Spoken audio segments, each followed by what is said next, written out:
Efed podcast, the podcast exploring our fantasy wrestling hobby where the wrestling is written, but the characters are real. I'm your host, Mikey Unlikely, and I'd like to thank you for joining us here on the Atomic Dropcast Network. Good morning, good afternoon, good evening. Thank you very much for tuning in to the latest episode of the Efed podcast here on the Atomic Dropcast Network. Guys, I'm so excited you're joining us today for episode 43. And this week on the show, we've got Josh, the Jersey boy. He's coming on to talk to us about his Fed, about his history in Efedding. And it's a really cool story because he's one of the few guys who ever reached out to me via email when he found the show on YouTube. Josh is a Fire Pro Efedder. He's a wrestler who writes and plays Fire Pro on a regular basis.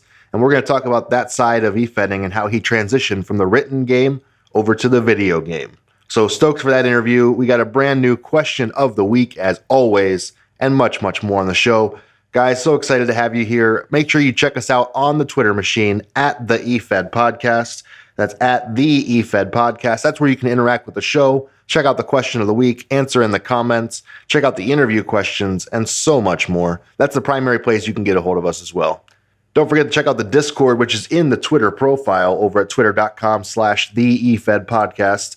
Once you get on that Discord link, you have our own little Efed community there with guys from the Fire Pro, the CAW game, the written game, Angle Feds, RP Feds, match writing Feds. It doesn't matter. It's all in there. Sim Feds, competitive Feds. We've got everything. Didn't want to forget about you, JCS, my guy. We got everything up there, guys. The Discord is popping off. We have over 100 members or about 100 members in there. Come check it out and be part of the conversation. Also, don't forget to check out the Patreon, patreon.com/Efed Podcast. The podcast is free. You don't need to pay for it. But if you'd like to support the show, help out Brian and I for all the stuff we put into this, the show, the EWTs, everything, you can hop on over to patreon.com/Efed Podcast. And there you can support the show for as little as $3 a month. Really appreciate everybody who signed up over there. Shout out to each and every one of our patrons. Excited to do more stuff like our Q&A coming up this week. Guys, don't forget to check out EWTees.com. That's Brian and I other project, the E-Wrestling Tees store. That's where you can get t-shirts, bandanas, masks, even Mikey Unlikely underwear. Yes, it's true. Check it out. Super weird over there at EWTees.com, EFedTees.com. We've got the niche for your e-wrestling itch. You know what I'm saying? Otherwise, guys, sit back, tune in, enjoy the episode. I'm excited to get going and talking to Josh. Here's a word from our great, great sponsors.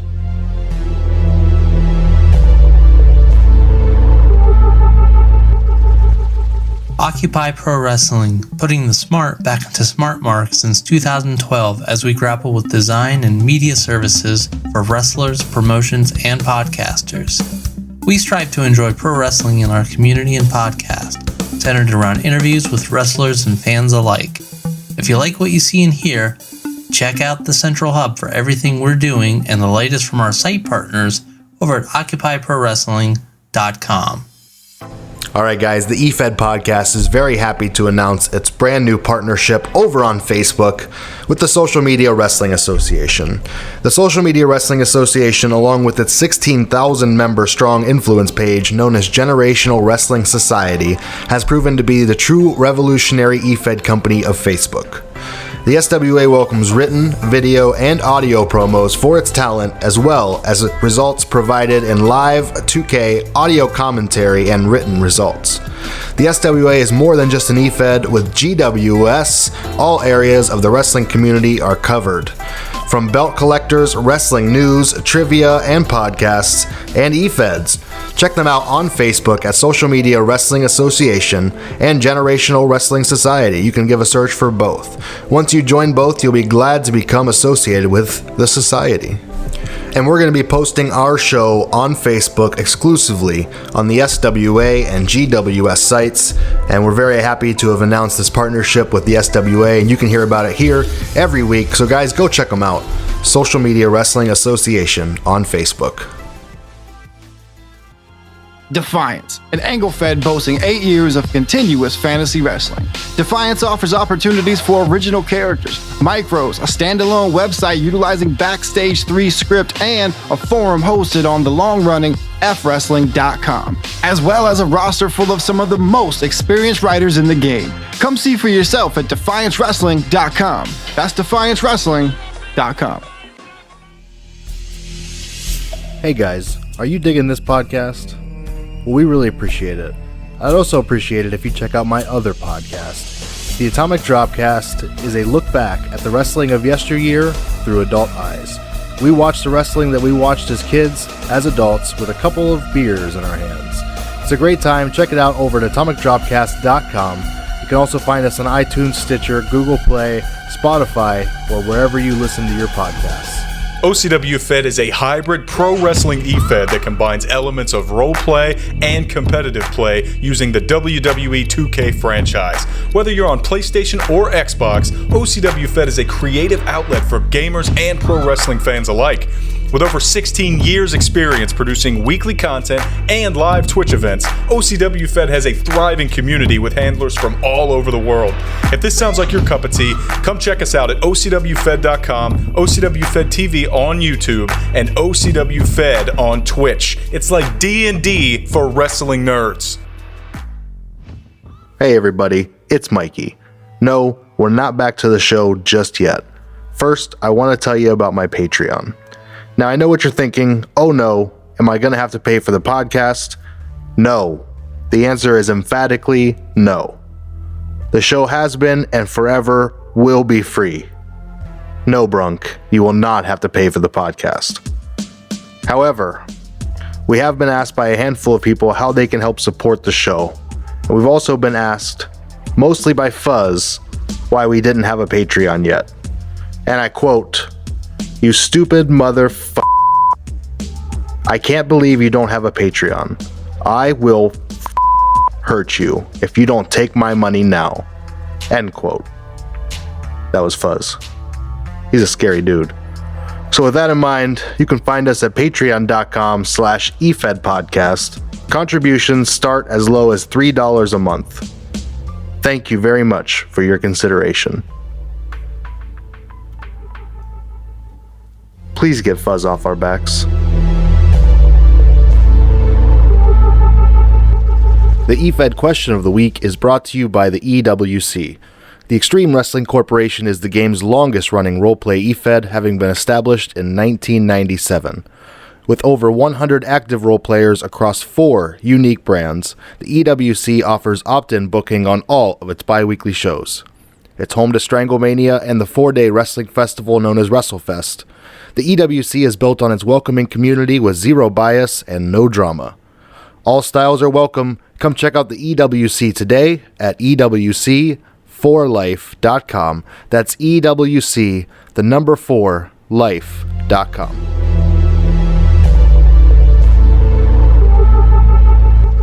And this week's Efed podcast question of the week: what is your character's finisher and what did you rename it? And man, did you guys come out in force with this one. 50 plus answers on Twitter and a ton on Discord too. We're not going to get to all of them, but let's see what we can run through. At Chris Brock EWC, when Brock was still active, he used a pump handle slam called the Checkmate. At Caloweezy2220, the super kick called a Kelsey kick, a reverse DDT called the Everything Goes, and a top rope Death Valley driver called the Incoming. I've got plenty of others. I had a phase where I named a ton of moves that I do. At Kazunua Rui, Final Heaven, Swanton Bomb. The Kitsune Clutch is a cross-legged tequila sunrise. The Stardust Breaker is a leg hook, belly-to-back suplex, lifted and dropped into a pile driver. Oh, I got a feeling a lot of these are going to be very convoluted moves. Here we go. At Ryu Sasaki 12, the single leg drop kick, aka Drew Galloway's Claymore, and Kenta's shotgun kick as the Genki Cannon. Because Ryu enjoys the Saints Row series of games and wanted to combine the two things that he enjoys. At Dane Xavier Inc., the Axe Kick, the O'Shaughnessy fella calls it the Brogue, I call it the Bad Street Boot. Nice. At A_man possessed. From Hell's Heart is a sit-out, kneeling, or front flip double underhook pile driver. Hadley's Hope is a 630 senton. Baptism by Fire is a super kick. Apocalypse Now is a sit-out, scoop lift power bomb. Your guy does underhook pile drivers, sentons, and power bombs. Midnight Special 20, the Crippler crossface, and submissions. He's got them all. At Rebel Roads, the Diamond Cutter renamed it Shot in the Dark as a tribute to the Ozzy Osbourne song. Mel is much like DDP in that she has a bajillion variations and ways to hit the move, from anywhere or anytime. At Somnia Anna, the Wonderlust is a rear naked choke. Hunted is a shining wizard. Sika Silencer is a fisherman's lift released into a spiked DDT. At Real AJ Adams, the Future Shock DDT. At Henry_Blackstar, a claymore kick called the Black Sacrament, and an ankle lock called the Memento Mori. At Shaw for Real. Submission finish is called the End Quote. It's a high-angled Texas clover leaf with a knee in there like the old lion tamer. Why End Quote? Because at least in the beginning, Shaw was a super quiet dude, and of course, because when your ass bent that way, it looked like a End Quote. At Armenian Beast, the Demented Rhino Dash is a running double axe handle blow. Beast dashes about the ring with all the care and consideration of a demented rhino, hence the name. At Claire RBGTL, finishers are for losers. If you're that dependent on one move, what is stopping you from doing that one move all the time? Okay, there you go. Interesting concept. At the Irwin 109, I think my favorites from the New Extremes locker room name-wise would be Alice Young's Tennessee Chicken Wing, it's the Asuka Lock. The Razor Parsons, When Doves Cry, one-legged angel. AY is from Tennessee and it reminded me of Backlund. Parsons has a Prince gimmick. At B Ford, the IOG, my two are the B Ford and After, which is the bicycle or brogue kick, and my current main is the GTS, the Sudden Silence. At _Athena Veronica, the Palace Kick or Scissors Kick, the Verona Killer, the Vertebreaker, and the Stanford Screwdriver, the Spinning Inverted Headlock Elbow Drop Backbreaker. At Air_Raider, Robbie's change in style from high flyer to more of a power-based game, giving him the running sit-out powerbomb as a finisher. He calls it the Star Destroyer. I think D'Lo Brown would agree with you. At Positively Penny, although she's yet to debut, Penny's planned finish is a second rope springboard stunner called the Proof Positive. John Cena almost ruined this move, but I'm taking it back. At Hero High Spot, the Dark Kingdom, the Swanton Bomb. At Survive the Sting, it was the stunner, but I could hit it from any position. Then I changed it to the Diamond Cutter, because how wrestling made me change it. Originally, it was a Scorpion Death Cutter, and then it was the Z-Ha-Dum, and then it finally became the Toxic Sting. At Bane_Mac, went a bit old school, Texas Heat is the clothesline from hell for primary. Love that. At Yinzer Says What, the Burning Hammer renamed the Downtown After Dark. At That's Azzy Vebbins, my finisher is the Pearly Gatekeeper. It's a dragon suplex followed up with a double-handed jawbreaker. Tends to give my opponents an instantaneous state of euphoria like one might experience when arriving at the proverbial pearly gates. At Wildcard Spade, Scoop Reverse Snap DDT. Back in the day, I was a huge Jerry Lynn fan, and the move sort of stuck with Spade for most of his career.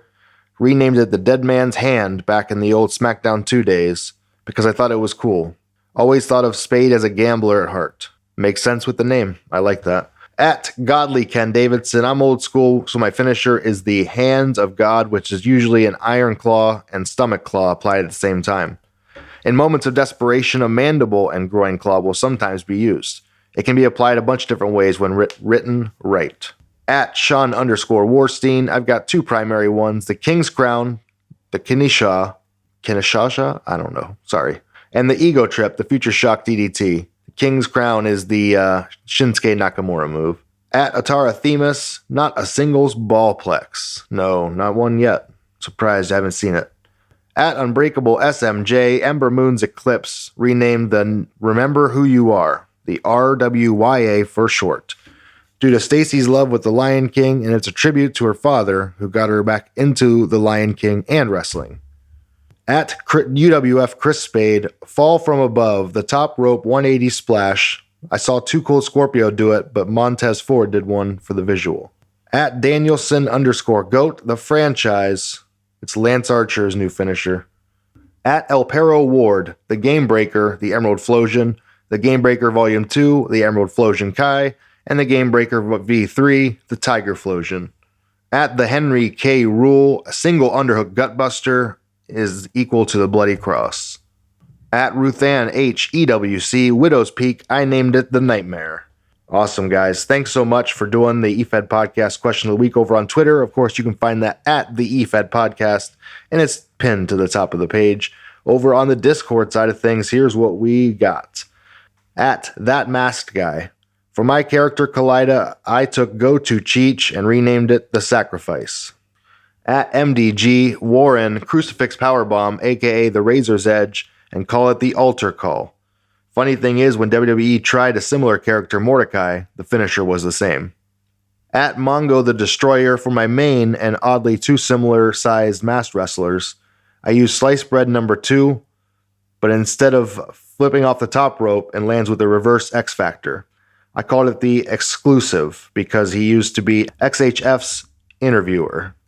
At Queen Lynn's OG, all of LT's finishers and signature moves throughout the years have royalty theme names. The Thy Kingdom Come is a small package driver. Just switched to this from the Key to the Kingdom, which is a chicken wing Muda lock. Current Defiance finisher is by Royal Decree, the Crucifix driver. At E-Wrestling's Sweetest Boy, I think he changed his name just so I would say it that way.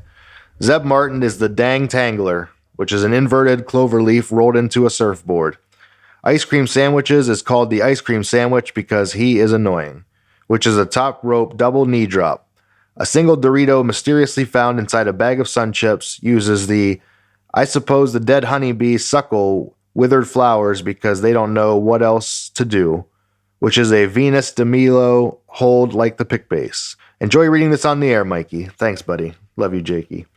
At Joker Shane, Pat Cassidy uses a jumping reverse STO or flatliner, calls it the Irish goodbye after the term for disappearing from a gathering without telling anyone. Oh, I use that all the time. I just didn't know the name of it. Now I know. Thanks, buddy.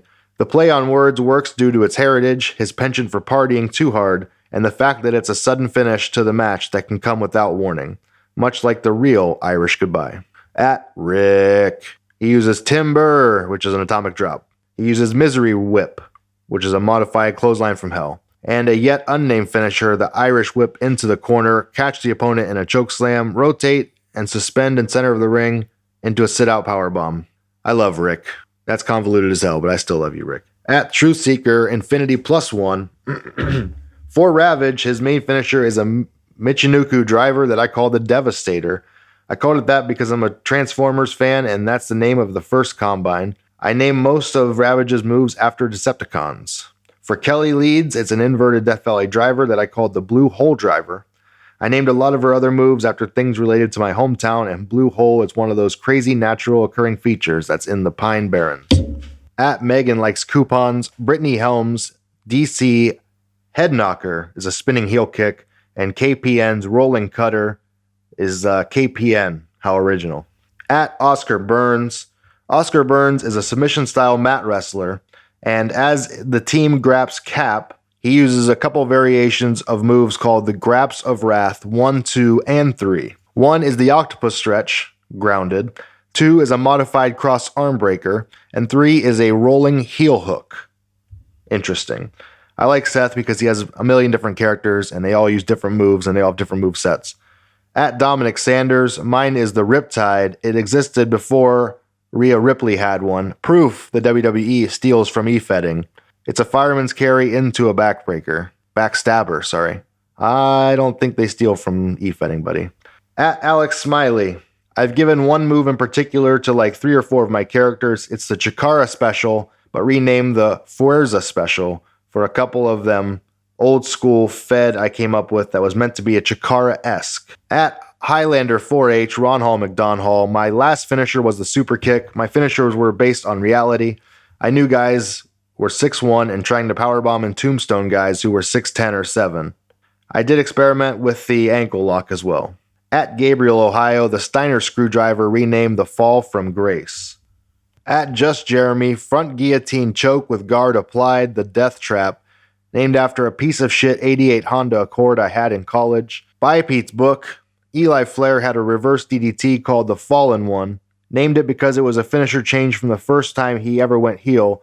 MJF used the same thing with minor mods called Morning Star, because Fallen One and Morning Star could both be used to describe Satan. Oh, snap. At TEFP producer Brian, Sub Pop Scott Douglas uses a fisherman buster dubbed the Sub Pop Suplex. Way back when K9 used the Kata Hajime, the Tasmission, that I called the Tap Out. So creative. So creative, Brian. That's why we came up with the Atomic Dropcast. At Crimson Scott, Crimson Lord uses the Bloodlust. It's a top rope neck breaker, only Crimson stands on the mat, doesn't climb the turnbuckle. Scro uses the Fearfall, which is a face slammed into the knee into a lariat. The Raven's Call is a stiff roundhouse kick from Scro. And the Toy Box uses Broken Arrow, which is a top rope blockbuster onto Jestel's knees. Bobo, Bobby Dean, the greatest finisher of all time, the Danshuku Driver. I've called it so many names for Bobby Dean that I can't now remember, but I think the move suits Bobby perfectly. I'm going to have to give that one a Google, Bobby.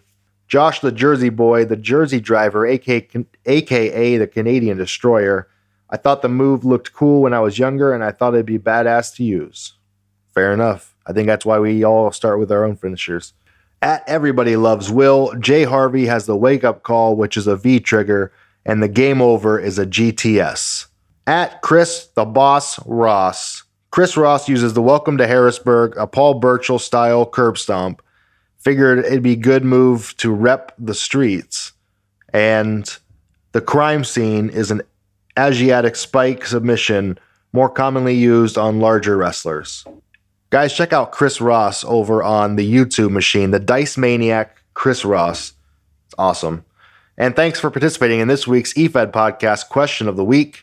Check it out on Twitter. Check it out on Discord. It's got the hashtag TEFPQOTW.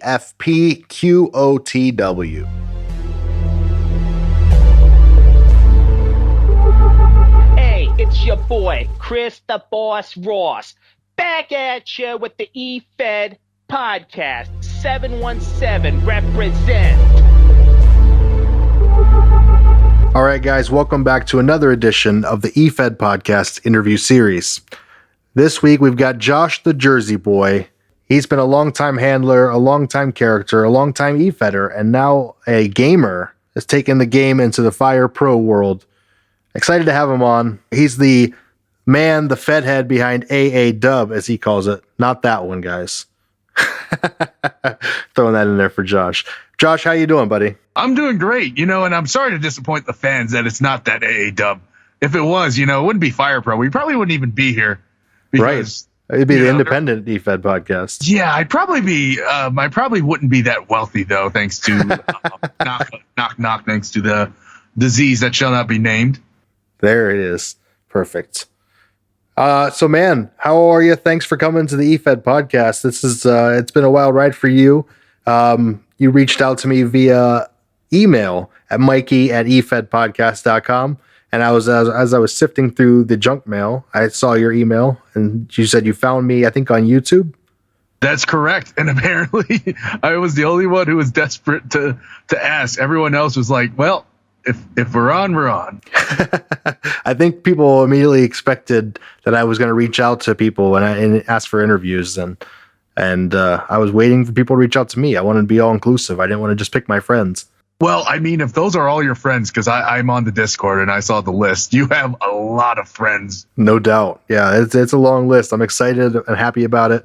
It looks like we're booking into May or June of next year already. Jesus. That is insane. You have a massive workload. I think before the show we discussed that you had a massive schedule of juggling this. You have your EFED, EWT. Yep. And you have 4 lovely kids. I don't know how you can do it. It's wild, man. We got everything going on all at once, and we're having fun. So that's all that matters. Let me ask you this. You found the EFED podcast on YouTube, and you shot me the email, and you jumped into the Discord shortly thereafter. What do you think? Oh, it's great. You know what? I think wrestling fans have a bad rap for being toxic, but there is the but. Yeah, like the very loud minority. Yeah, they're pretty bad. So this is one of the best, like one of the best. I don't participate as much. I kind of lurk, but I do read. And this is probably one of the better like wrestling Discord communities I've been a part of. Awesome. Appreciate that very much. It's fun to have you in there, and it's been fun to talk and get to know everybody from all these weird corners of the Efed world.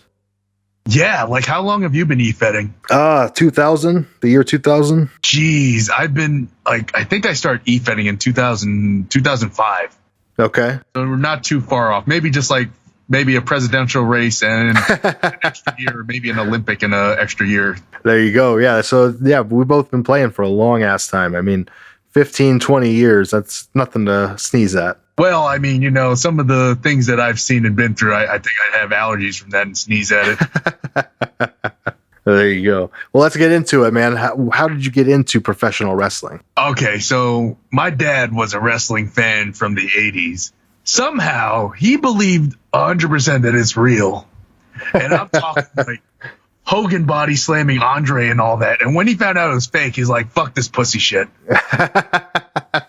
And so by chance, when my dad was like, I was waiting for my dad to come home late at night, I turn on the TV and I see this massive, large man who I found out later was Yokozuna. And I just see him obliterate a guy. He just sits on him. And I'm like, what is this? Little kid me just like starts turning my head. What? That's People awesome. do this stuff? I was a big Yoko guy. I thought he was great.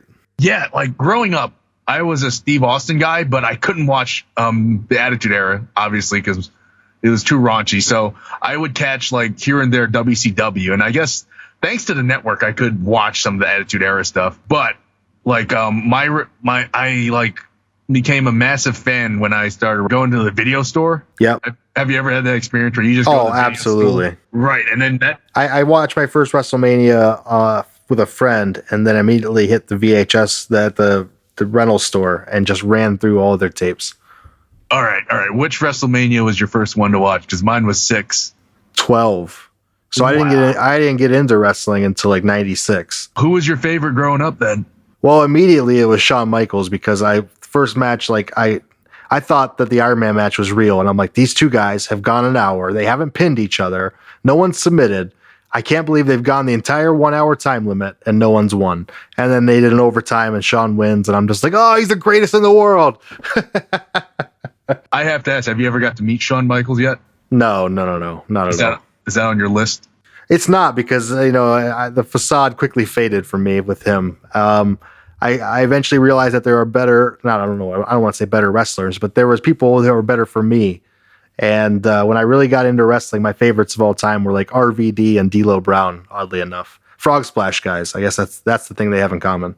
Oh, D'Lo's underrated. I'll have to agree with that. D'Lo doesn't get enough credit. Never gets enough love. I named my dog after him. He's D'Lo.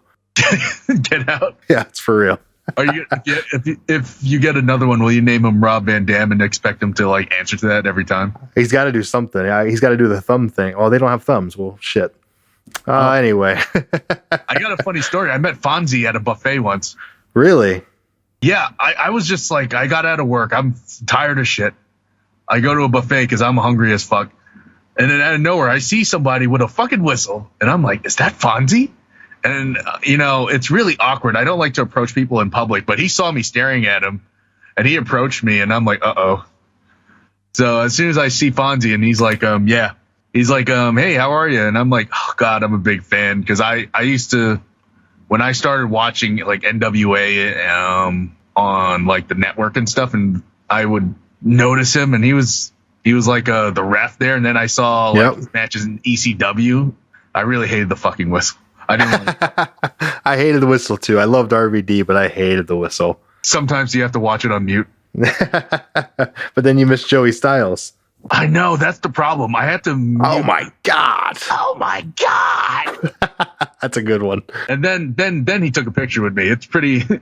It was like pretty surreal. He was so cool. And he's like, hey man, my big fan Josh want to take a picture with me. He's trying to get you to comp his meal. No, he wasn't. No, I'm kidding.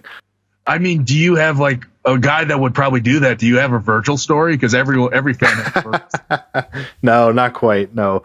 Brian and I did a meet and greet in Columbus, Ohio. Like there was this big wrestling convention. I say big, it wasn't very big, but like Sergeant Slaughter and Tatanka and guys like that were there. And we set up a booth for our other podcast some time ago. And we got to meet some of those wrestlers, and it was wild. Jimmy Hart said our name many times, and it was awesome, but he couldn't get it right for the life of him. I mean, it's Jimmy Hart. I mean, he probably make your kick-ass theme music. It didn't make me any less excited. Oh man, do you have like a top 5 like wrestlers? Hey, this is your interview, brother, not mine. You know what? Maybe for number 100, I'll do that for you. There you go. There's my interview's been recorded. Brian's secretly hoarding it for any time that we have a cancellation. He's going to slip it right in. There you go. So that's what we're doing with that. But let's get back to you. You got into wrestling from Yokozuna, Steve Austin, NWA stuff, WCW stuff. Oh, and then YouTube was like a revelation. I was seeing stuff from Japan. Like my favorite all-time wrestler is Kenta Kobashi. Nice. He's tied with Kawada. Okay. But I know that style is what is going to lead to a lot of people getting hurt. It has. Yeah, strong style has gotten brutal. Yeah, and the problem with their style, the Kings Road style, is that they had to up the ante in order for like the fans to cheer louder. And it kind of sounds familiar, doesn't it? I mean, I'm not a Jim Cornette. I'm not a curmudgeon. But yeah, sometimes I cringe when I see those spots, especially when it involves Misawa. Absolutely. Yeah, so like my favorite now currently is Walter. I love Walter. So good. So beefy. I love Walter. Yeah, you know, it surprises people because I like go to these death matches all the time, and people at work know me as the guy that goes to underground fights. I keep telling people it's wrestling. It's wrestling. And they're like, okay, yeah, there's blood everywhere. It's gross. Get out of here. Yeah, like I went to... First rule of Fight Club is don't tell anybody it's Fight Club. Right. And I go to GCW shows. I used to go there at the old Howell place. And if you want some like little info, like anytime I was there, the cops were called. And one time I overheard the cop saying, he's like, whoever called you really hates you. And they think it's DJ Hyde from CZW because they were encroaching on his territory. Yeah, I love that. So you talked about CZW. Your other favorite wrestler right now you mentioned before, Nick Gage. Nick Gage, the fucking king. That guy is great. He's one of the nicest wrestlers you can meet. Him and Matt Tremont. He treats me like family, Matt. Like I show up to his shows and he still remembers my name. So that's great. That's awesome. Nick Gage is like an interesting story, and I'm pretty sure they're going to do a documentary on him. I heard rumblings that he's getting a dark side of the ring. It's crazy. I was telling you I was a big fan of him back in like the early 2000s when he was wrestling with Justice Payne and stuff, and now you're a big fan of his after his prison run and all that stuff. I can't believe he robbed a bank. I mean, I can't. I worked in like with addicts before, and when you're an addict, all logic goes out the window. And the craziest shit is that he went to a fucking casino to try to double the money he robbed. That's how he got caught. Well, it's so wild. I hope they do a documentary because I have to watch that. Yeah, like his story of him dying twice in a helicopter and being revived. No man can survive that except for Nick Gage. He is a Terminator. How do you pin a man after that? You don't. And people say that he's just like a garbage wrestler, but to me he's shown. I've seen him in matches where there weren't any light tubes involved, and he's pretty good. I mean, Should he do the one-winged angel? Probably not, but other moves he's pretty good. Cattle mutilation. I've seen him. I don't know if I've seen him do that. I've seen him do like STF or something. No, not even. Just like moves you wouldn't think he'd bust, like stuff from like WWE and all that. I think I saw him bust out a white noise once, and he busted out a one-winged angel.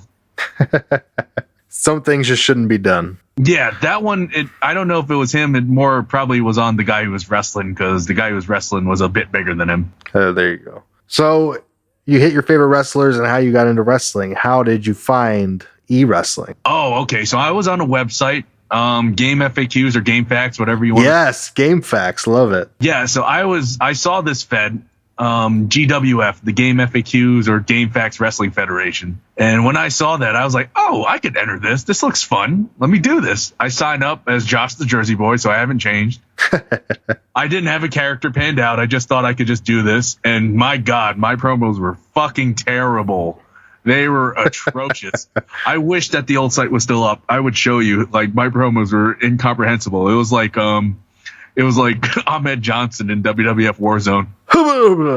One-top beef stew. Love Ahmed. They were pretty bad, and like They're so bad. They were so bad, and I got put into the developmental company. I think it was EWF. Like it seems like the E-Feds all have the same letters, pretty much. Just recycle them. I think it was EWF or EVT. I don't remember because I used to box too, so my brain is a little rattled. So this might be like a little Tyler Durden-ish where it's like unreliable. But this is from my best recollection. So I'm in there, and I think my first feud was against a guy who was pretending to be a Roman gladiator. Okay. And the guy he left. Like he became inactive, so I won the feud automatically. Awesome. I love when that happens. I mean, people say all the time, "Oh, I hate to win with a no-show." I love it. Yeah, me too, because you're guaranteed to win. So adding of stats, yeah. So I move on to that, and then out of nowhere, some dude named T-Dog Tomazio, he shows up in the Fed, and he just cuts promos where he doesn't ask for consent about people's like, no, use your character. He's like, no, walks in, knocks it out. This guy pins him. I'm now the champion. Wait, how do I write this off? Yeah, and people were telling him, no, you cannot do that. And what does he do? He doubles down. He double downs on it, and he's like, no. And then he's like, no, I walk into the backstage, I punch out the champion, pin him. Now I am the world champion, and you all bow to me. Yeah, and he said I hit a Stone Cold Stunner. I think they wrote him out by him being viciously destroyed and beat. He lasted about, I think, a week, not even maybe like 4 or 5 days. That's wild. So your first experience was that wasn't your first Fed? This is your development Fed. Yeah, this is my first. Like this is like me. Game Facts development Fed. Yeah, EVT. I think I'm locking in. I think it is EVT because I'm locking in. I'll get into this later. Our old board got deleted. Oh yeah, you mentioned that prior. Yeah, let's talk about that. Okay. Well, this is like super fast forwarding the time here. So I get out of developmental. I got a tag team with this dude, Rob Garland. I don't want to say the name here. The name was pretty edgelordy and pretty fucked up, so I'm going to keep the name out. So we're like getting over as a comedy duo. The other guy that we're facing off against, his name was Spirit of Rock. He was way better than us. I honestly don't know why they let us win that feud, but from what I understand, he was going to go to main eventing. So they're basically like segueing him to main event. So drop the tag team titles. Gotcha. So when we lost, he went on that thread and just started typing up paragraph after paragraph of why he should have won. And he just started bitching. And I think they told him the game plan of why we were winning, and he still wasn't cool with it. The stupid part was that he was a mod, but he wasn't on the booking team because of this kind of stuff. So he was a mod. And then next day I wanted to type up a promo, to celebrate our victory. Boom, it's not there anymore. And all of us are like, okay, what happened? The whole website, the whole board, everything was gone. And apparently it was like 4 years of work all just evaporated. Like Thanos snapped it, and not even half was spared. Everyone's gone. My goodness. And we were just wondering, like, what happened? So I DM'd the one of the big mods there. I think his name was Shelton Splash. I'm like, hey, where's the board? He's like, it's been deleted. I'm like, what? He's like, don't ask. I was like, okay. I was like, okay, how did it get deleted? I just thought, you know what? Because other companies I've been a part of, like with some websites, you got to pay to keep the website up because they're hosting it. Yeah. They didn't pay up. So I'm like, okay, that's probably what happened. I go on there with the new board that they put up. They put up what happened. And then I saw Spirit of Rock decided he was so mad that he lost that he decided to delete the whole board. So salty. Super salty. He was super salty. He probably had to take like blood pressure pills. The messed up part is that like after this incident, I became semi-friendly with Spirit of Rock. Oh yeah. Outside of e-fedding, we kind of had the same taste and stuff. I thought he was a little pretentious, but he's overall not a bad guy. I mean, he did delete an entire Fed. Yeah, I try to see the good in everyone. I like your outlook though. So that's awesome. So your first Fed, you got way into it, and then the guy deletes everything. Yeah, and then after. So what happens next? Well, let me just dial it back a little. Oh yeah. Go ahead and cover what you needed to. While I was in developmental, I stupidly called out a main eventer. Oh, that's always fun. Yeah, and it was a pretty generic promo. It was bad. It was bad with a capital B. Like bad. Like it was so bad George Thorogood would sing a song about it. So I put that promo out there, and then the guy noticed it. He's like, why the fuck am I gonna like lower myself to go against this guy? And the mods were like, you know what, we agree, but let's just throw him a bone here. So I got into the match with the main eventer, and he squashed the shit out of me, which of course, yeah. At the time, I was semi-mad, but then when I look back and realized, man, my promo sucked. What was I thinking? Pretty much. It's like, what was I thinking? Like, there's no chance in hell I should have been remotely competitive in that match. They didn't write you that way either. Yeah, which is good. So, Michael Toaster, if you're listening, I am so sorry, man. I'm so sorry I put you through that shit. That's fantastic. Yeah. So, in developmental, eventually after that, I started getting a little bit of momentum. I got like, I started doing like more comedy promos, like more comedic stuff. And eventually I won one of their titles at developmental. It's also because the guy left. Auto win. I am the Homer Simpson of Efedding. I basically just win by default and just am all right with that. Hey, why wouldn't you be? Yeah, to me a win's a win, but It's like just means you're more consistent. Yeah. It's also because a lot of these guys were adults. I'm still like a little kid. Well, not a kid. I'm a teenager. Got all the time in the world. Yeah, I got all the time in the world. All I got is school. So I got that. And then I finally, I move on up to the big show. And I just got I just job most of the time. There was a joke. I used to be called Josh the Jobber Boy. Oh, that's rough. No, but my promos were pretty bad. So I deserved it. And then towards the end, post board deletion, I got better. Like I just, you get over with comedy, and I just became a comedic fool. And usually my character, my profile picture would be Brian Pillman, because when I was younger, on YouTube, and I would look up Brian Pillman, he captivated me. Just the crazy look in his eye, and just you didn't know if it was real or not with Brian Pillman. Absolutely. He's very good at blurring the line. Too good, apparently. I started reading his books. Oh man, he just went off the deep end. During his last days, nobody, he pretty much stopped being Brian Pillman, and he was the loose cannon. It's wild, yeah. Great story. I mean, not a great story, but it has a terrible ending. But it's a wild story with him, how he finally got to where he could leverage himself, and then unfortunately he couldn't. Yeah, with the accident. Yep. Yeah, and if I could plug it, Crazy Like a Fox, the autobiography on Brian Pillman. If you can, just buy it. It is great. One of the best wrestling books I've read besides Stan Hansen's. That's awesome. I have not read either of those, so I'll have to give them a read. Oh, the best wrestling book all time is either Hooker by Lou Thesz or Freddie Blassie's. See, everybody I talk to has a different opinion. I hear Bret Hart's book is very good. It is. You just have to sift through Bret Hart just saying some crazy very bitter things. Not bitter. It's just that he kisses his ass so much that you wonder, how did he stretch so far? He really tried to sell his importance. And while I agree he's important, I don't agree that he was that important, where he's just talking all that nonsense in his book. He's too self-important. Yeah. And you know what? In Efeds, you probably have to deal with that. And I've dealt with that a lot. There's a lot of people that think, man, I shouldn't lose.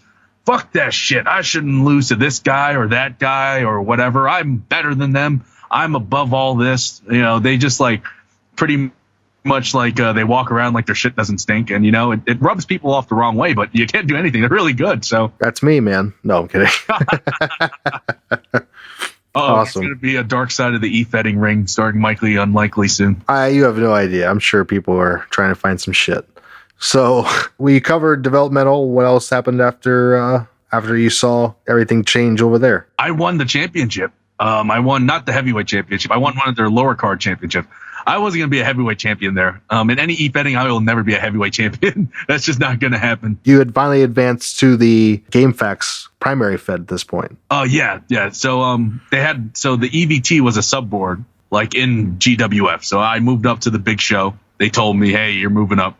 I'm like, cool. I shit it up with my promos. I still Jobber Josh, yeah. I was, like, for some reason I could write really good, like, book reports, but I just couldn't cut that quintessential promo. It's tough, man. It is really hard. Yeah. I always just think, man, I could bring me now and go back in time. Probably would be their champion, but same time, I probably wouldn't want to go back in time. No Fire Pro, so. There you go. Yeah, different side of the game, and we're going to get there. But talk to us about that was your first big championship win. Talking about the secondary title there. I think, it was kind of like not like the Intercontinental title. It's like the European title. I think it was the Extreme Championship. I don't remember very well. Just take it and run, man. Yeah, I took that run. I took the run, and then I lost it like immediately next pay-per-view. Oh, that's rough. So after that, I started to wane off a little bit, and I joined another Fed, ACW, where I basically just didn't do fuck all.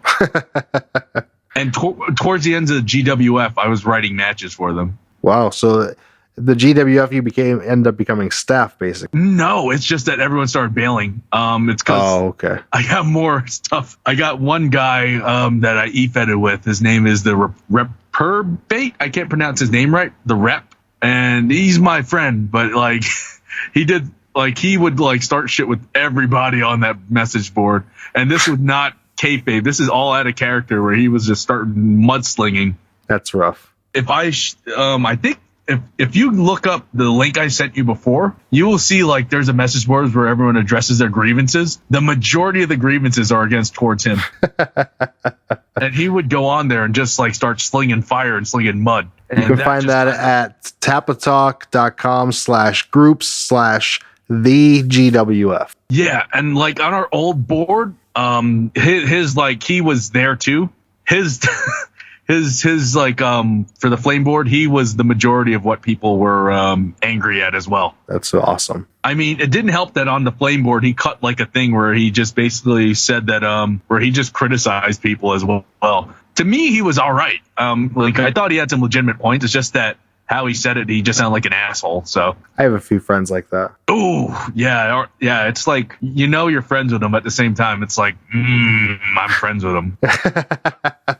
That's a good way to put it. Yeah. But, so the GWF. It's what happens with a lot of e-feds, just interest fizzles out. And eventually we all just grow a little bit older and we just find, more responsibilities.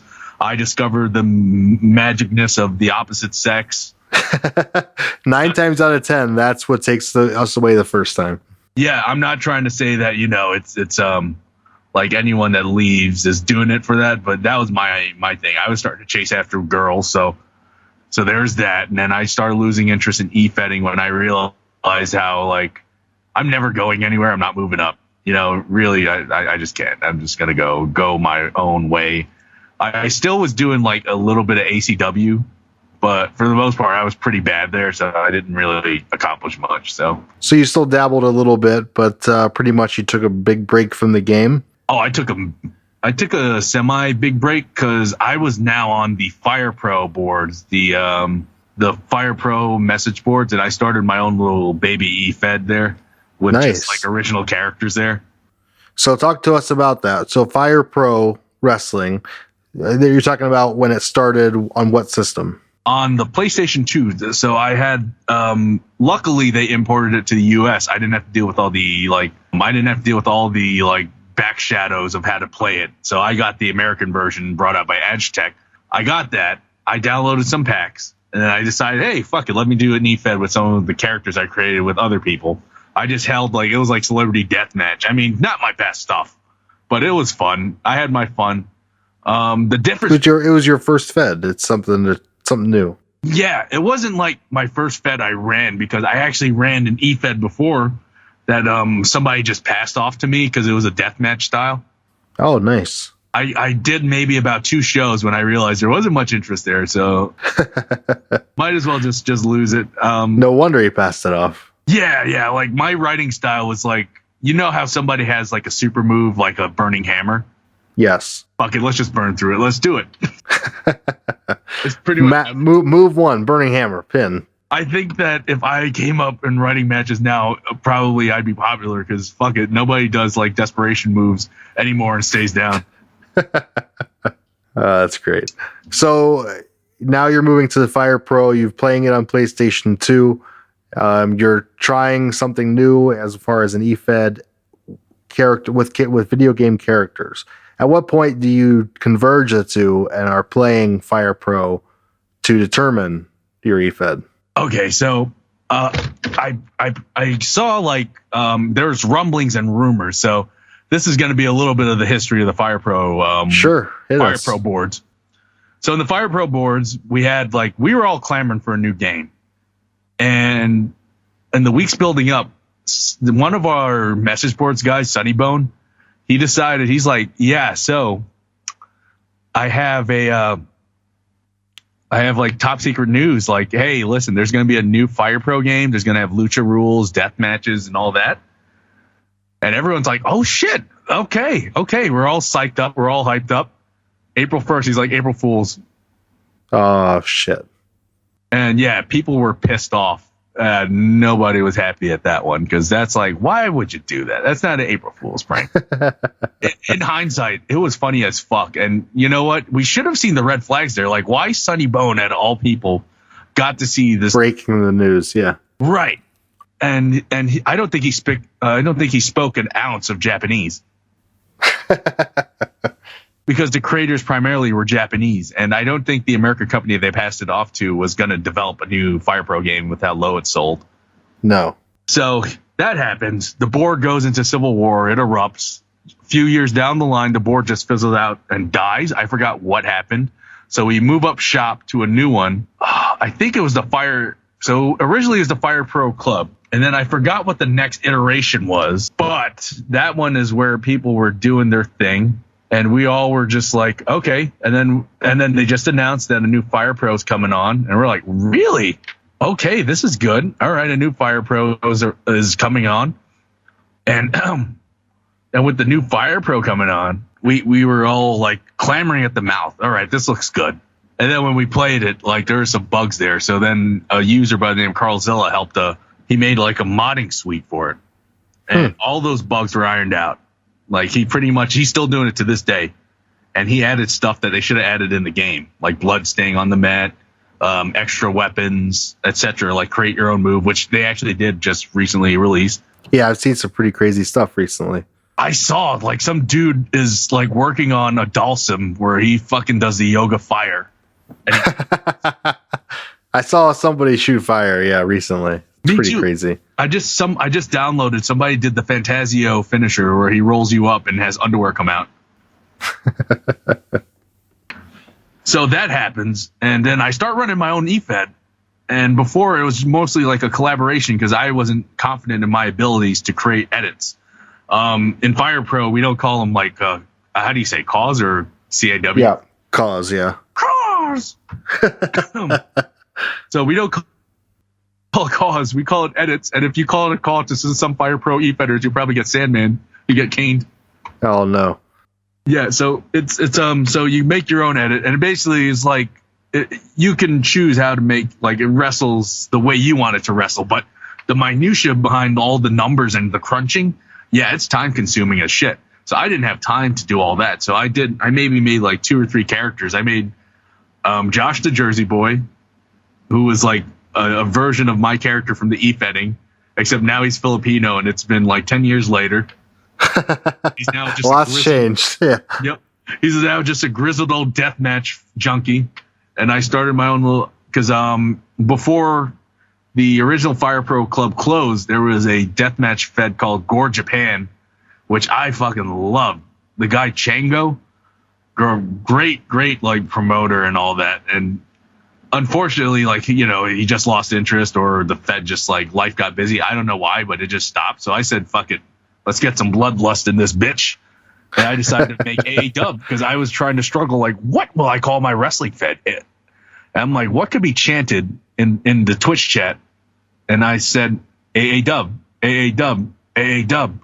And then over and over, I'm like, this actually works. Okay, AA dub. And then I realized, what does it stand for? And to this day, it's a recurring joke amongst like my viewers, like, what does it stand for? My non-canon answer is All Assholes Wrestling. Oh, nice.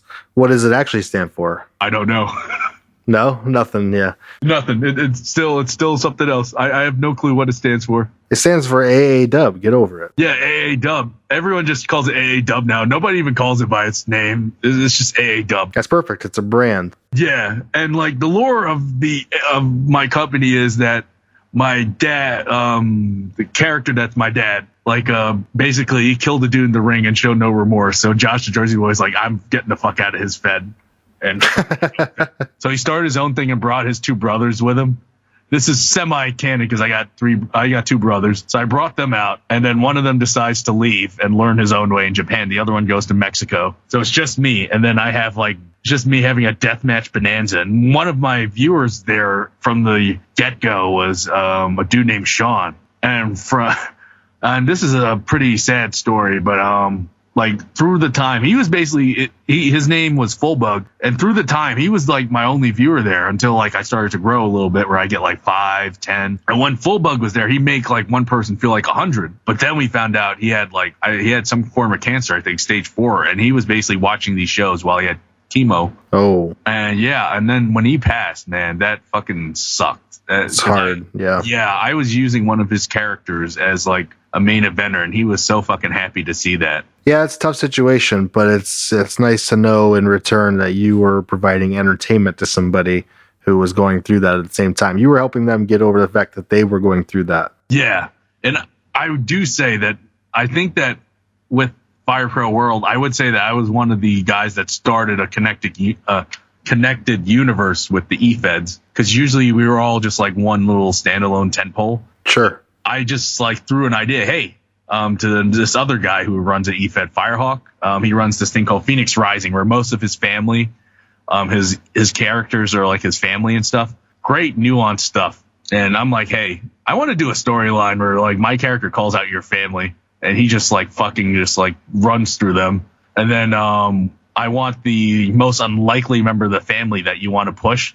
Let's have him or her get the win. And then you got a new main eventer on your hands. Wow, there you go. It's very giving, but it's also kind of a cool story.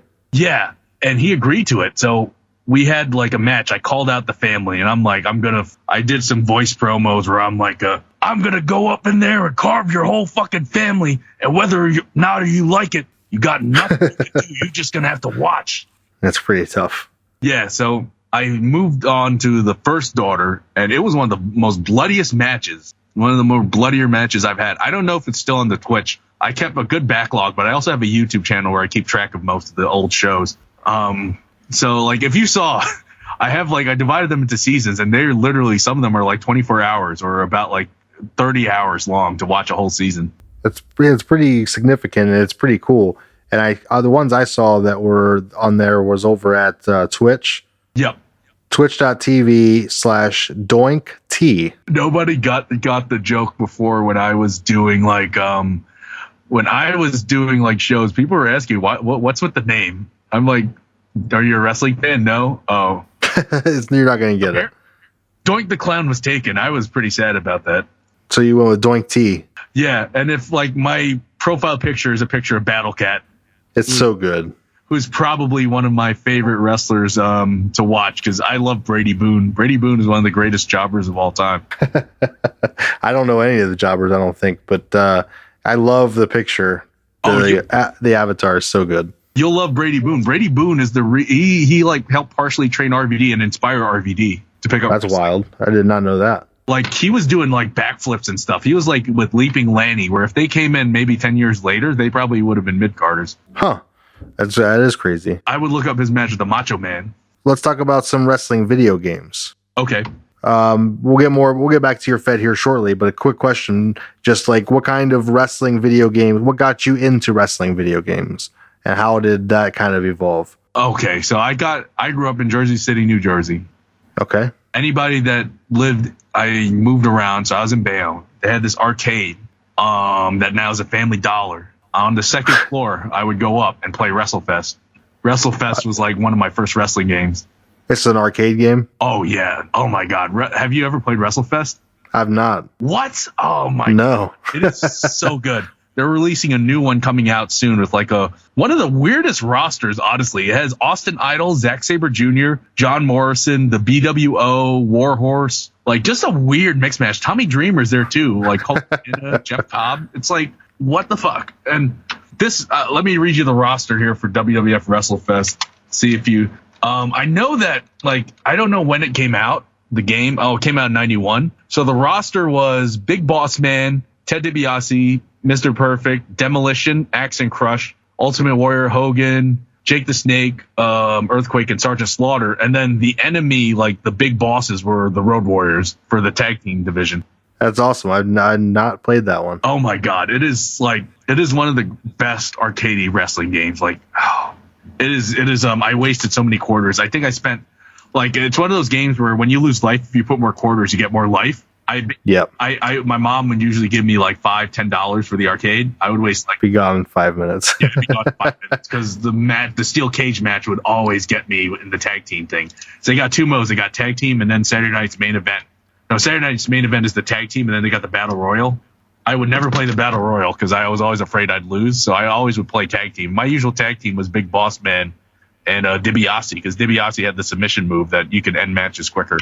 Nice. Yeah, I played a lot of games, but I have not played that one. I played like the Royal Rumble arcade game, and I played WrestleMania, the arcade game, and all that stuff. But me too. Who was your character? Mine was Doink. Oh, it had to be Doink with a giant glove. I also liked Undertaker with the tombstones. Those were cool. I could never beat them, honestly. Whenever I reached maybe the third or fourth battle, I could never win. It was like Mortal Kombat.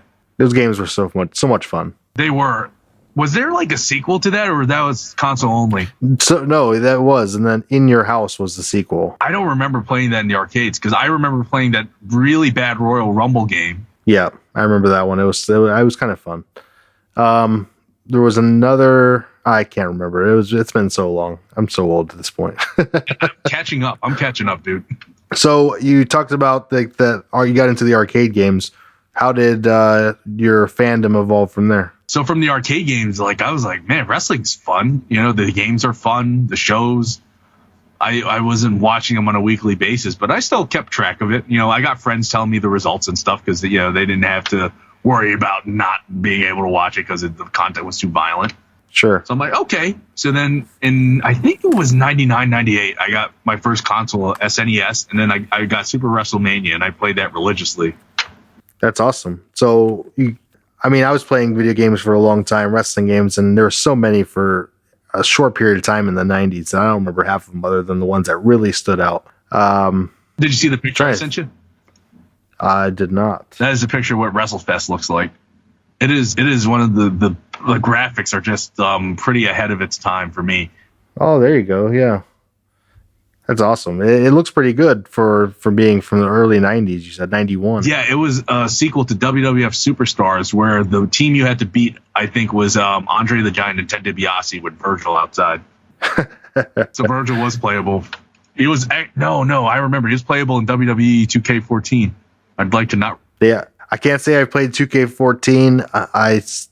I played the N64 games. I played the PlayStation 1 and 2 games, and then that was about it for me for a while. Oh, dude, I love the 64 games. I didn't get to play the PlayStation 1 as much until like maybe like a couple years down the line where I could play like the SmackDowns. But yes, gosh, the N64 games are great. I had the infamous No Mercy glitch where it would reset as soon as I heard that theme song go back, and I'm like, fuck. Oh my God. I unlocked Cactus Jack too at that point, and I was so mad. No Mercy was amazing. WrestleMania 2000 was awesome. Even the WCW games were great. And then the SmackDown games you mentioned, that's when WWE kind of picked it back up again and it got really good. Yeah, I will say my favorite N64 game, I know I'm going to sound like a Japanese mark, it's Virtual Pro Wrestling 2. Of course it is, you Mark. I mean, my name isn't Mark. It would be great if it was. So you're into all the Japanese games. So you're big on Fire Pro now. How do you compare Fire Pro to 2K these days? Okay, so it depends on what you want to accomplish. So 2K if you want to sit and play, 2K is the game to go. If you want to watch matches and stuff unfold, kind of like when you write a story with Efeding, I would probably go at Fire Pro. Fire Pro is, I'm going to be honest, it's not a game that I would just pick up and play. It's a game where I get to watch and tell stories in the ring and watch the stories I create and make narratives from that. That's a great outlook, and it looks like you're looking for something completely different than what the average person is looking for when they pick up the sticks. You know, they're looking for, how can I make my character look cool and have a good entrance? Oh yeah. And you're all about the story and the depth and the nuance. Oh yeah, definitely. And you know, I mean, I usually would make fun of people when they say they want to make their character look cool, so they're just gonna have a bajillion tattoos and have red and brown hair. So I used to watch this thing, the I think it was the SWF or SMF, I think, with the Lawyus brothers and stuff. That was a weird Fed. And then, you know, I used to think it was funny as a kid, but then when I look back on it, I'm like, I watched some of the stuff, I was like, this isn't funny anymore. It's mostly like really bad, and especially with the climate now, probably not the best humor they had in there. Like being gay was a punchline. That's probably that's a problem with everything from like 2000 to 2010. Yeah, it's probably not the best idea. So I went from there. I went to SmackDown. The SmackDowns were good, although I remember that time I got what was the third one? Know Your Role, or was it Just Bring It? Just Bring It. I saw that intro and I got blown away. I'm like, all right, this is gonna be great. I play it and I'm like, the fuck. The best part about that game was unlocking Jerry Lynn. And then after that, and that was one of the only few ones that had Stone Cold's Disturbed theme. Yeah, I remember this is like my heyday of wrestling video games. And some of the early SmackDowns where you could just walk in front of the Titantron, it was just like a back screen, and then your character just did stuff. And then I think number 2 and 3 is when you finally got to see him go down the ramp, and I was just like, oh my God, Kane's going to explode the ring. Here we go. Get ready. And that kind of stuff blew me away. So for me, I was very forgiving at the time. Whereas if I look back on it now, probably not so much. I would say, yeah, I was more forgiving. But as a kid, I was like, man, I guess it was all right. I mean, the highlight of that game was when I played like all night and unlocked Rhino. Because I used to watch ECW on TNA, the Nashville network. And I remember ECW having a feud with the roller derby people. And I was like, this is fucking stupid. So you were excited to get Jerry Lynn and Rhino and those kind of guys. Yeah, because I played the ECW game once. I rented it. Oof. They were bad. It was rough. Yeah, they were rough. Bad. Yeah. I played those ones many times. I mean, like the Acclaim engine isn't bad per se, but yes, it is. Okay, yeah, I'm trying to be nice. I'm trying to find a positive. Okay, yeah, they're pretty bad. There's not many other than humor in that game. Yeah, like wrestling should not be Mortal Kombat where like body slam should be like a fucking move input. That's pretty stupid. So, okay, we covered some of the video games. What's your favorite wrestling video game all time? Probably Fire Pro World right now. It's so in depth. It keeps evolving. It keeps on getting updated. Yeah. Just keep. I think the updates are going to stop now because they released the Move Maker, which they said was their secret weapon. And some of the crazy shit I saw. You're going to like this. Somebody released the Doink, like electrocution, like the hand. The glove. Yeah. Nice. And now they need the squirt the flower, and that'd be perfect. Some sick bastard is probably working on that as we speak. There you go. I can't wait. So I recently, as part of, we'll call it research. No, PlayStation ran a sale for Fire Pro, and I think it was $12 or something. So I picked it up and downloaded it and tried to give it a shot. And I'll tell you, I could not get into it. I could not dive in because of the depth of creating a character. I couldn't even create my guy. Oh, yeah. Was it like non-translated or the translated? No, it was translated. It's definitely American. That's not a problem. But the problem is I haven't picked up a wrestling game in probably 5 to 10 years. And to pick up Fire Pro for the first time and see that creative player, it's very overwhelming. Oh, yeah. It could be overwhelming to some folks, like I could definitely get that. And like the learning curve is so steep. Like when I first picked it up, I didn't create a character till like 2 years I was playing it. I usually downloaded other people's packs and stuff. Like if that's your thing, like I would probably recommend, like, what was your favorite era? Like what era was your favorite? Probably the Attitude Era is was my formative years. They have a guy that released a WWF 98 pack that you probably like. That'd be awesome. Yeah, usually I just go with the packs, and some of these edit makers were fucking fantastic, but They absolutely are, and especially now that these moves are coming out, they're pretty cool. yeah, and I think now the learning curve is a little easier now in Fire Pro World because everything got streamlined to be a little easier and a little bit more user friendly. The gradients thing, a lot of people were pissed that they took it out for Fire Pro World, but to me, I think that you can use it now for more creativity for different layers, because you couldn't layer, if I remember right, in Fire Pro World. I mean, in Fire Pro Returns. Well, the new one is very in depth. You can do all kinds of things and layer many, many layers. Yeah, which I like. You know, the SmackDown game. It's like Photoshop for creator wrestling. Right, and now with the move craft and the part craft, you can actually do that as well with the creator wrestler. So it's insane. I never would have thought that Fire Pro would have been this like popular. I mean, it's not like a big selling game, but it's popular. It has a fan base now. It's got a very nice cult underground. It's got a very nice e-wrestling following as well. Oh, definitely. There are like a lot of feds I could probably list off that were one fed, actually. It was a guy that I was with in GWF and ACW, Senator Phillips. He has a ton of feds. Oh my goodness, they're really good. He has like a lot of depth in what he's thinking about. Then they have TSP, Tiger Stripe Pro, the Gala Stream, Firehawk stuff. This dude Lanky Lefty with Warrior Pro. They just got so many e-feds. And then I'm currently a commentator and also a wrestler in this one fed called shit. He's gonna kill me. I can't remember it right now. I can't remember. All I can remember is fuck Justin Maverick. There you go. Well, fuck Justin Maverick. Yeah, So let's put that. Let's put that out there on the forefront. Okay, good. Fuck Justin Maverick. I'm gonna put that as the hashtag. What was it? Now it's starting to rat my brain here. It's gonna come back. Well, when you come up with it, yeah, well, let us know. But in the meantime, you're talking about Fire Pro. You've been playing for a long time. You've been getting into it, getting in deeper, and you're creating e-feds around it. What's it like going from the writing game into the video game? The video game, Fire Pro, before Carl Zilla's mod was released, it's unpredictable. Like, you could program a wrestler to do like the things you want to do, but always the AI is going to be a bitch and defy you. It's always going to. It's never going to be something so easy. So the AI is going to just say "fuck you" and then just go boom.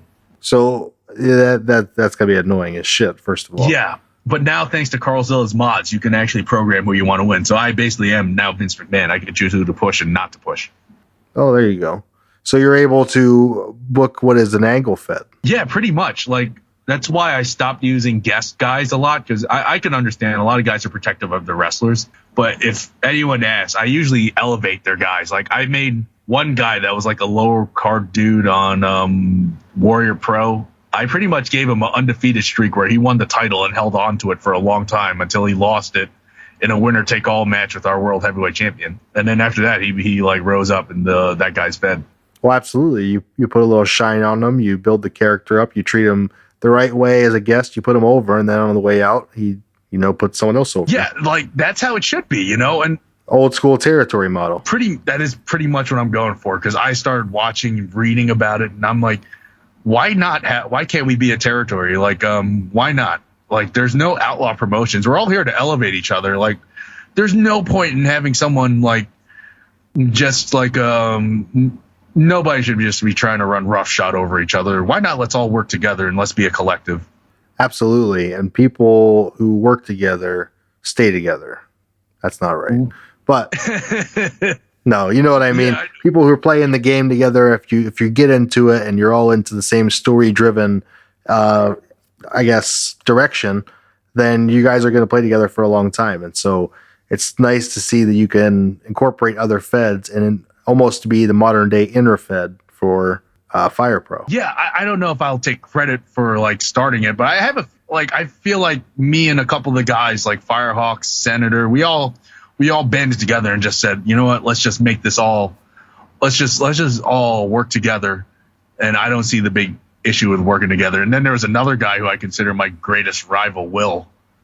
His character, Will Craddock. Me and like that dude had some like very violent matches, and he was actually one of the longer reigning champions for my little mini E-Fed. Same with Firehawk, like his character. He held the defense record, the most title defenses at 6. before my main eventer now, Reggie Griggs. He had like 11 and held the title for a year. He just I have to upload that video, but he recently lost it to an underdog. So his year-long reign just came to an end. I'd hold the video back too if I were you. Oh yeah, just because you lost. Well, you know what? It's not. You're still champion until everybody else sees it. Well, you know what? I control the characters for the most part, so it's like I don't have to deal with. Oh, there you go. I don't have to deal with egos. I don't have to deal with any of that. And it's like a difference between that and I guess somewhat Efeding, because I guess I got jaded with how many egos I had to deal with, and I know I was like a shithead. I know that I was a shithead. You were tough to deal with. I wasn't like, maybe not tough to deal with. My promos were rough, and I just didn't take any of what they were telling me to do. All right, you need to do this to get better. Yeah, fuck you. I'll rate it again. Yeah, I'll show you. I remember I made a mini thing where I squashed two dudes. I think Brother Gay and Brother Klingon, because I thought it'd be funny. I just squashed these two guys, but like, there's no purpose behind it.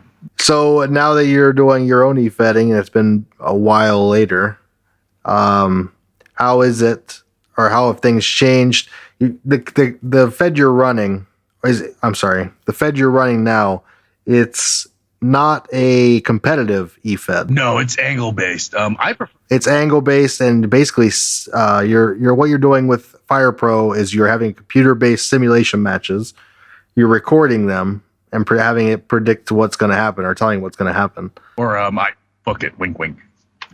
You book them, yes, absolutely, kayfabe. And so then it plays out over Twitch, and you tell the stories between that and what you do otherwise. Yeah. So explain what else goes into it besides just the matches on Fire Pro.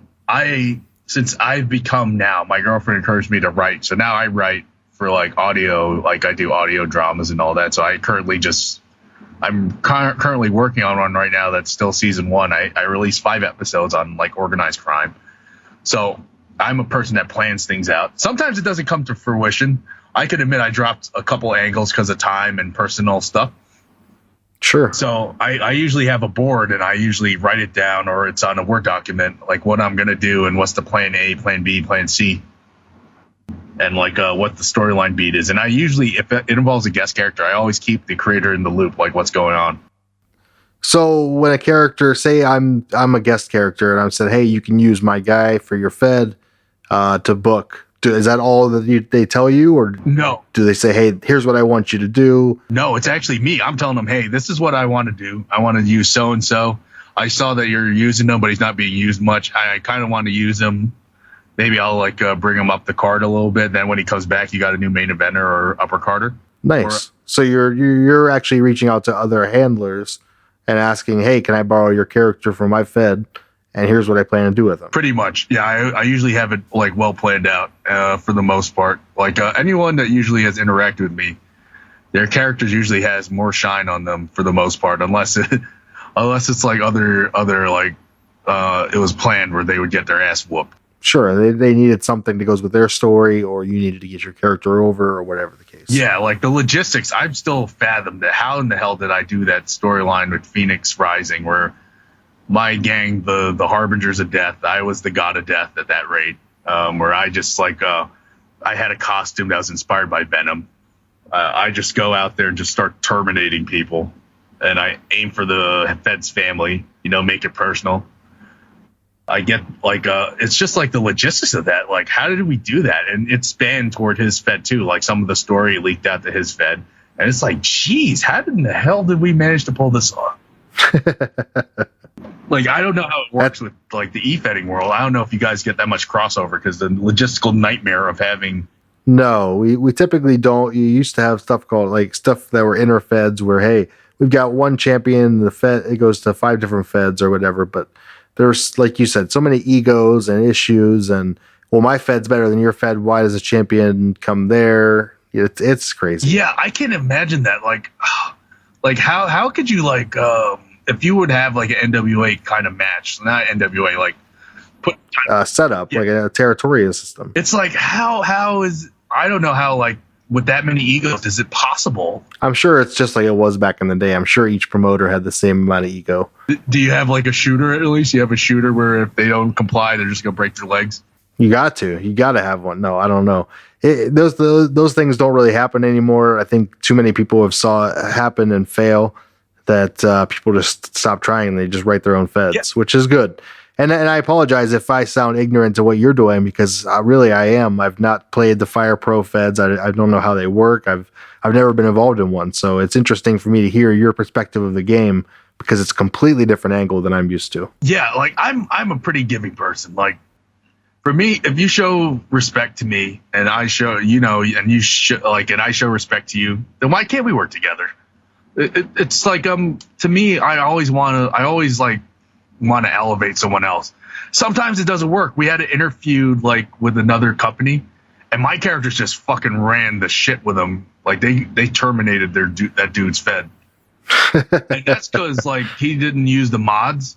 I usually use the mods so I can make people's characters win.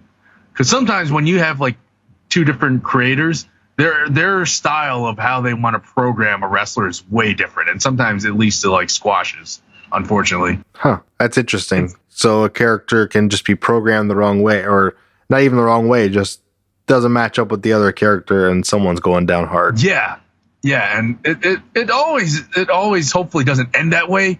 You don't want it to, but you're not going to have a complete science, you know?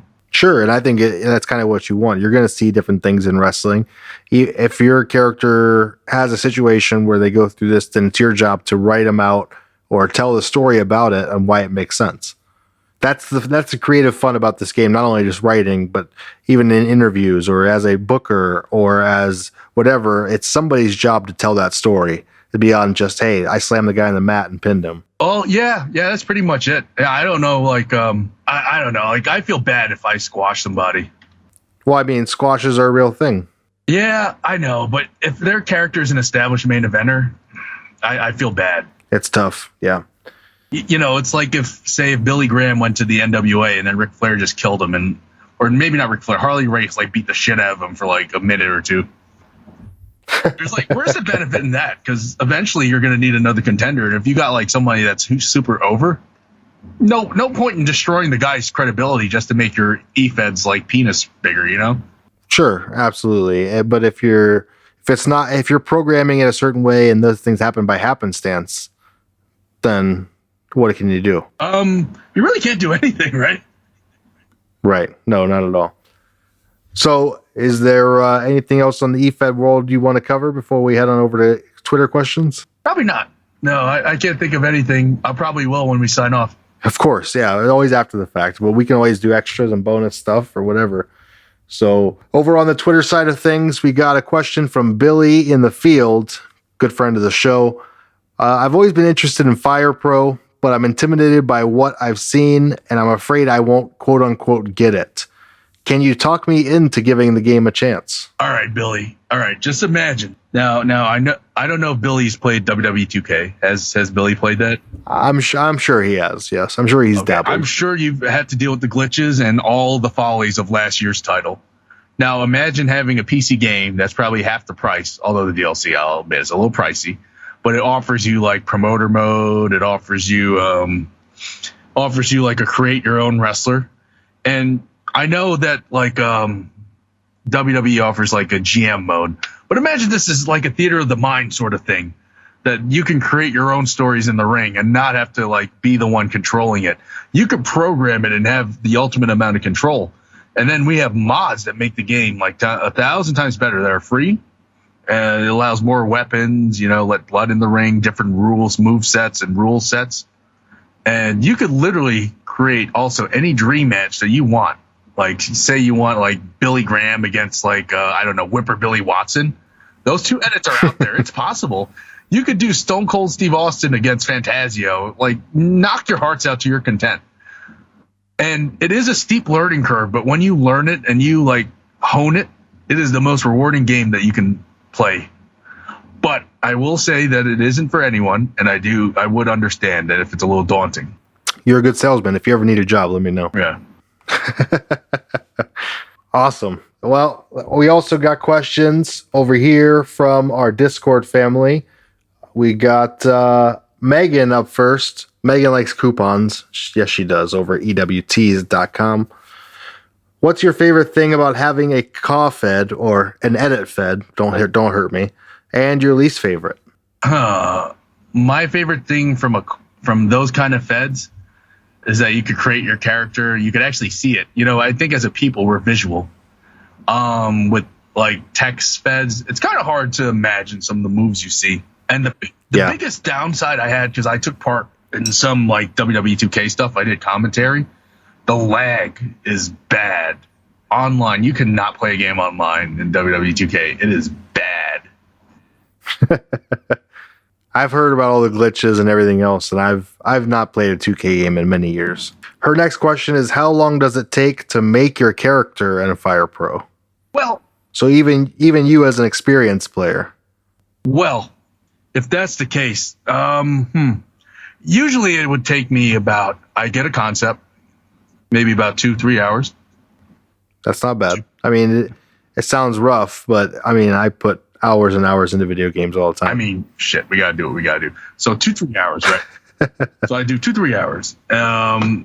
Maybe half an hour to do the costumes, and then the rest is like move set. Move set. Now with the custom moves, it's like you have. Oh, it's even crazier. Yeah, you have a treasure chest now, and then the hardest part is the logic. That is what gets most people when they create wrestlers. Logic is a bitch, and I will not lie, it is still a bitch, man. I cannot imagine like a new time player going in there and just honing it. Good luck, yeah, no doubt. If WWE Games gets their shit together and bring back WWE 2K22, would you buy it? I don't know. I might. WWE 2K14 was pretty good. WWE 2K17 was pretty good. 19 I heard was really good. I didn't get to play it. But I would like to see something different. There you go. Have you heard about the Battlegrounds game? The roster is so interesting. The Boogeyman and Doink the Clown. Two things all they're missing is Papa Shango, and I would have been all right with that. Oh, Papa Shango. That's a good reference. Yeah, if they really want to go cartoony wrestling, why not bring back like TL Hopper, Skinner, Sparkplug Holly? Oh, you know, Go, yeah, Duke the Dumpster Drowsy, bring the whole thing Yeah, back. You know what? I looked at some of his stuff at Smoky Mountain. He was a good wrestler. I don't know why they gave him Duke the Dumpster Drowsy. Who knows? Truth Seeker 63 wants to know, do you find using, this is interesting because you've played both, do you find that using something like Fire Pro is more time consuming than a written based fed? So when you used to write e-fedding, is that more time consuming or is it Fire Pro? Fire Pro all the way, because you got to watch the programming. Sometimes if the match doesn't go the way I want it to, or like it's too squashy, I run it back. My promos were so fucking terrible because I didn't take much time looking at them. I just typed them out in an hour and just said, all right, fuck it, send. If you're new to this, do not do that. I would look. Don't do that. Bad advice. Yeah. I am the worst with advice. Look it up. Just look up, like, ask anyone, like maybe someone that's more willing, a willing veteran, because it's like real wrestling. You run into some veterans that don't want to help you because, you know, you might be after their spot. I think you see it all the time where someone who's more experienced is absolutely willing to either lend a hand or take advantage.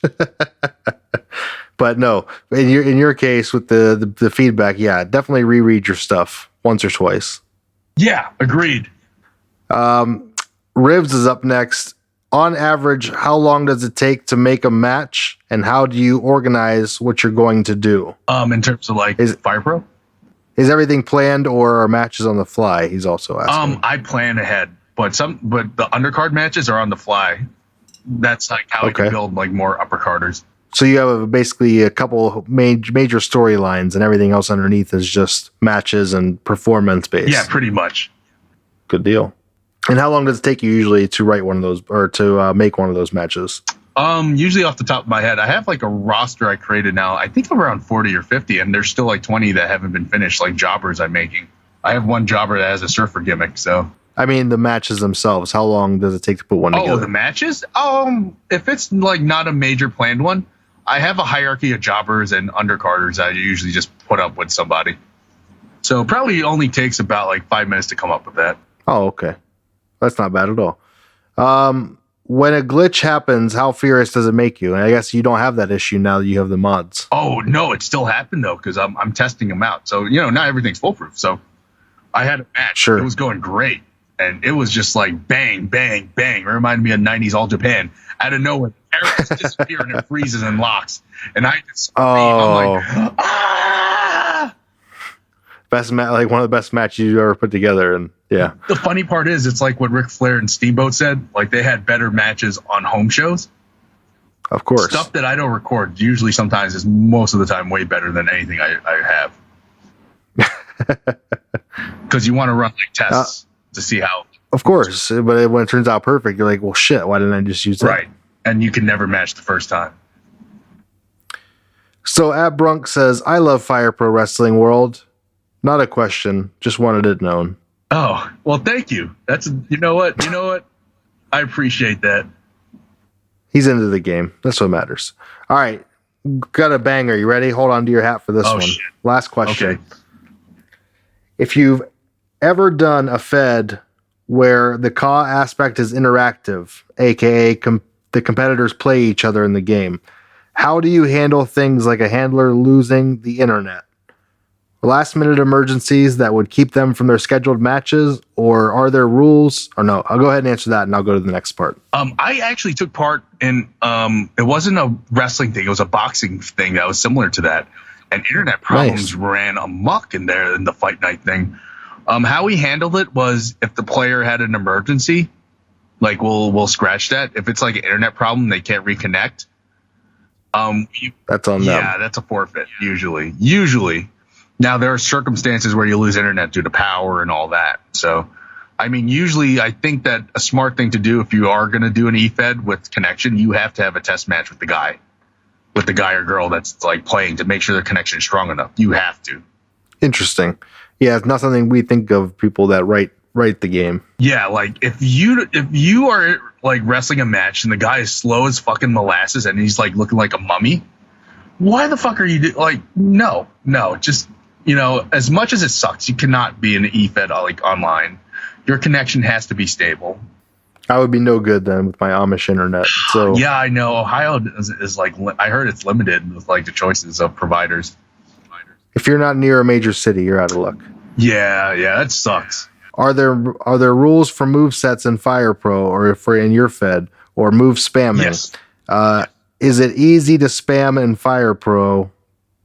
Yes, actually, if you program the wrestler to do like it goes by increments of 100. So if you put like the character to do it, let's say 70% of the time, yeah, you could spam that easily.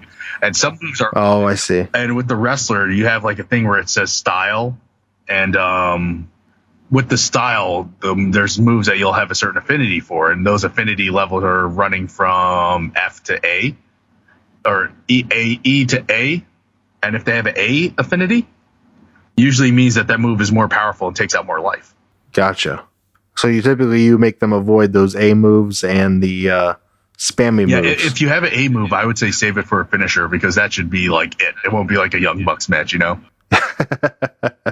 He said, if it isn't as easy to spam in Fire Pro, I'd be enraged to lose to 1,000 running DDTs like on a WWE CAW Fed. Oh my God. Whoever is that, I feel that pain. I used to, besides doing like writing, I do commentary for other Feds.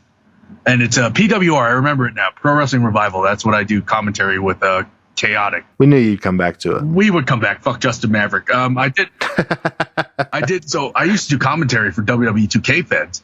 And like, yeah, some of it was spammy as shit. People were just fucking dropping it with like running DDTs. It's crazy. And I've heard so many stories, and we've had some CAW guys on before. So it's been interesting to get a different perspective. And I appreciate you coming on to give us your perspective. Thank you for having me. This has been great. It's been a lot of fun. Yeah. It's been good, man. I appreciate you taking the time and appreciate you being a listener. Thanks for shooting me the email. And if anybody else wants to shoot me an email that's out there, it's mikey@efedpodcast.com. let me know. I do check it like weekly, so I will get back to you. This is proof. Proof is in the pudding or in the light tube, Dust. Oh, there you go. Nick Gage fan. Well, very good, man. Thanks for coming on. I appreciate your time. Thank you for having me.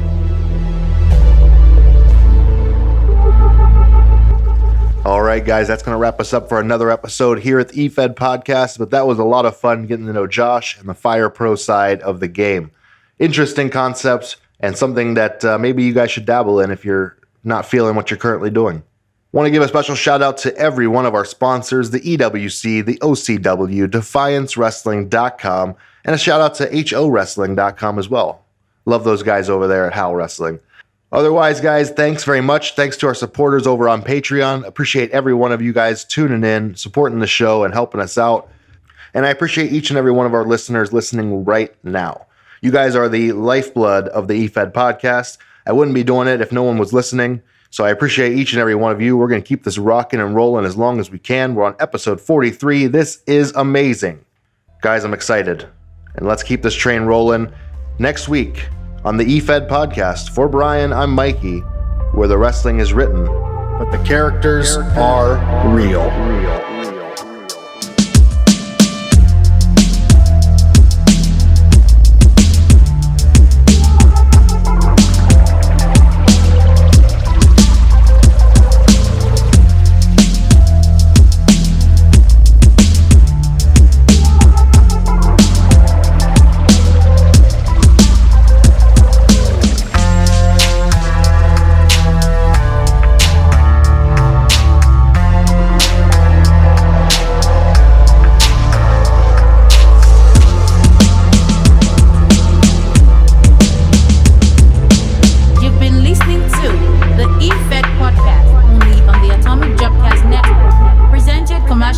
On Patreon.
going AFK or just disappearing, and we brought him back and he ended up going through the paces and ended up finally winning the Rage Championship. And he actually went and had a actual Rage Championship belt made.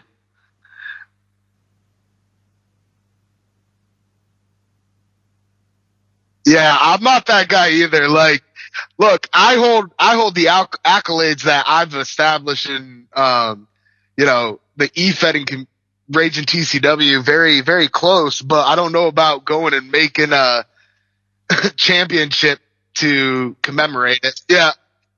No.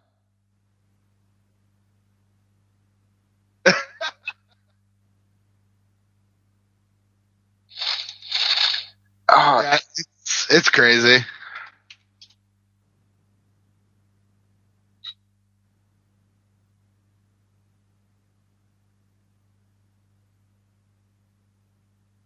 Sure can.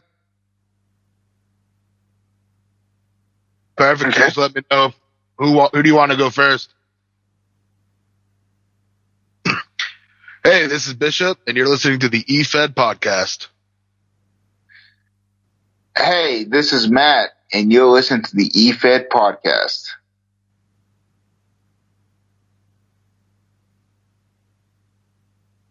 Perfect. I look forward to it, man. That's great.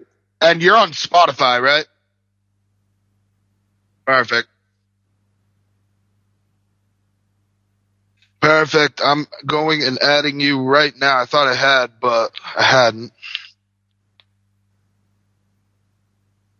Absolutely, dude. Like, what you're doing is priceless, man. Like, in today's day and age, like, trying to advertise your Fed, it's so crazy. It's so crazy because so many people are just out there and posting stuff, and you just end up looking past it.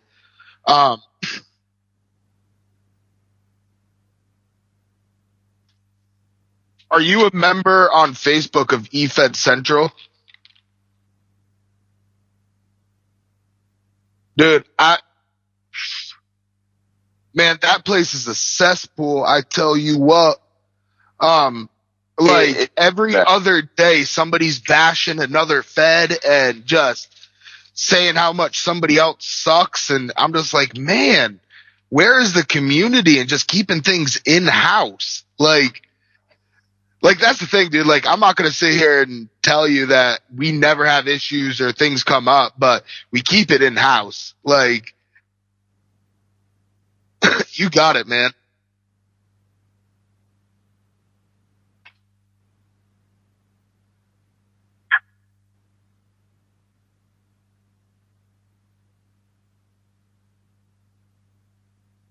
Exactly.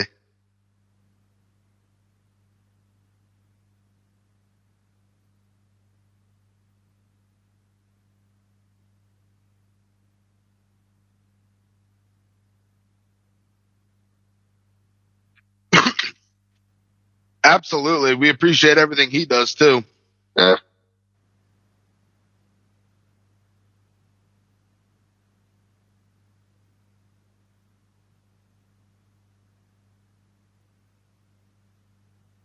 Perfect.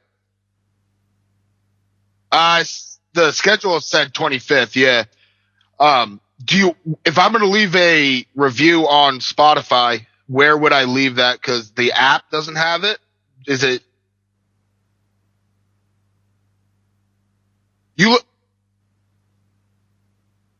Gotcha. You let me know where I can leave a review and I will do that in a heartbeat for you, man. Yeah, absolutely. Don't be a stranger, buddy. Yeah.